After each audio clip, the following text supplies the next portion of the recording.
Welcome to this edition of Peak Performers Podcast with your host, Thor Conklin. Thor will be sharing the necessary tools, strategies, and psychology you'll need to become a peak performer in any area of your life or business.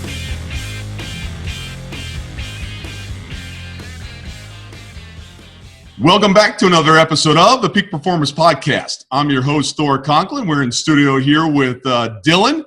He's the operations manager. He keeps everything rolling, including this podcast, but everything that we do in the organization.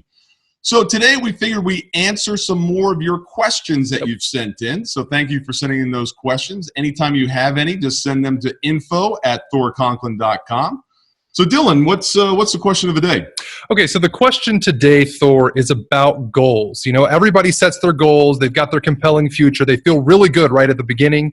And then you get in this thing, you're halfway there, and all of a sudden you don't feel that momentum or that drive or that spark that you had kind of at the beginning. So how can I get that spark back? You know, how can I feel like I did at the beginning when I'm in the middle and kind of, you know, keep pushing forward and kind of regain that momentum, right? We talk about sometimes losing momentum and then it kind of, you know, tapers off. How can I get that back?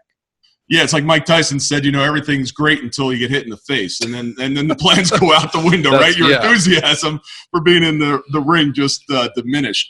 And that's the way it is in life, right? I mean, we're sitting here, we're growing our businesses, we're growing ourselves, and, you know, life gets in the way. I mean, that's just the way it's going to happen. That's not going to change.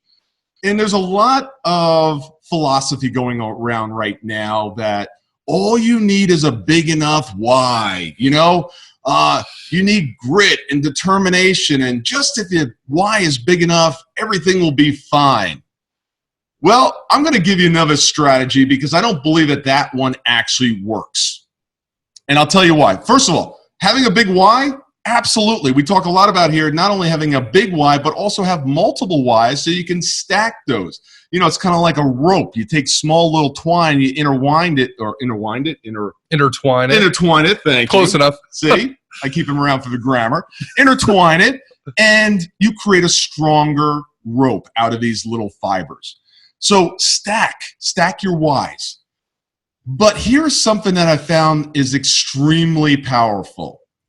Besides just focusing on your compelling future and what you want to achieve, I want you to write down in your goals your dreaded future. That thing that if you don't stay the course will become your reality. You know, it's interesting because what's happening now to us, that has the most emotion. What's happening in the future or could happen in the future has less than an emotion. If I said, today, you owe me $50,000, that's going to conjure up some sort of energy within you. If I said, in 30 years, you're going to owe me $50,000, the energy level's reduced because it's not now. And the one thing about our goals is it's in the future. So to get that substance, that energy around it, we have to bring it into the present. And here's the key. In addition to your compelling future and your goals, I want you to write down in your goals the dreaded future. That thing that will occur if you decide to do nothing. And let me make something very clear. If you do nothing and you stay the current course, and you're not making progress, the dreaded future will be your future. Things either are growing, expanding, getting better, or getting worse. And you can look at this in two ways. You want your compelling future, the windshield of your vehicle. You're driving towards that. But what I want you to look up, and I want you to see in your rearview mirror that dreaded future. That future, that path you would be on, that destination you would arrive at if you don't stay the course and keep going. Foot on the accelerator. Because here's the thing, pain drives us much more than pleasure. Have that pushing you from behind and the future drawing you to it. Yeah. When you combine those two, it's a very, very powerful recipe. You can also look at it as if you're driving down a lane, or a highway rather, and there's two lanes. You're in the fast lane, and you're driving towards your compelling future. and up ahead is a fork in the road.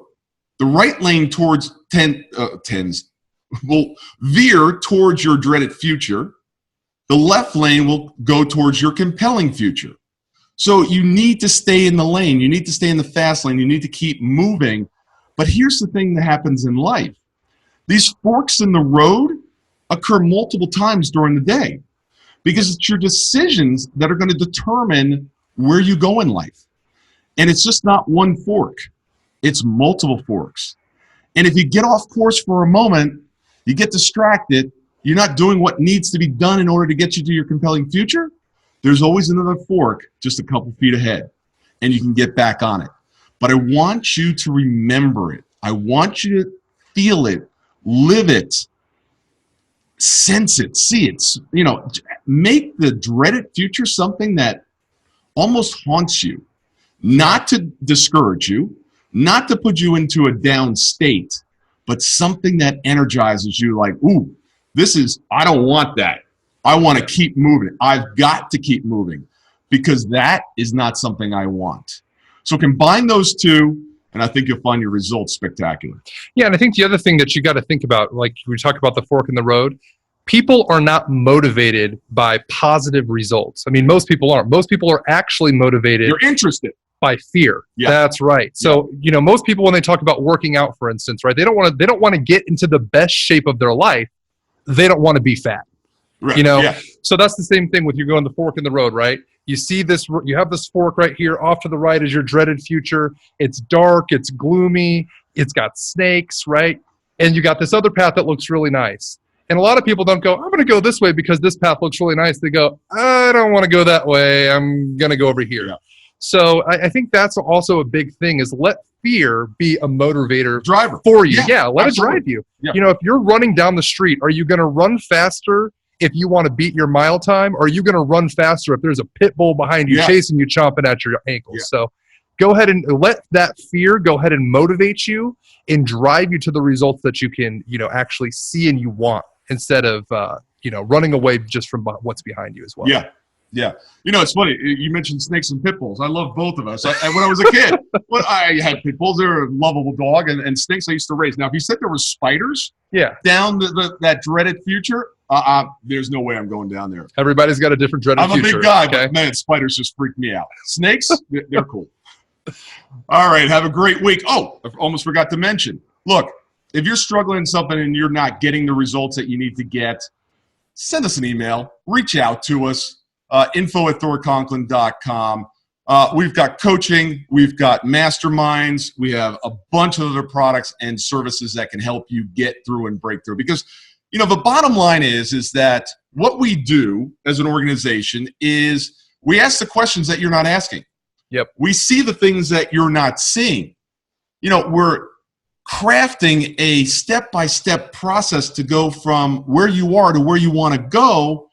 And then we walk alongside of you in order to get you to that destination. Whether that is encouraging, kicking you in the butt, picking you up, dusting you off, it's a team effort to accomplish what we both committed to. Not interested in, but committed to.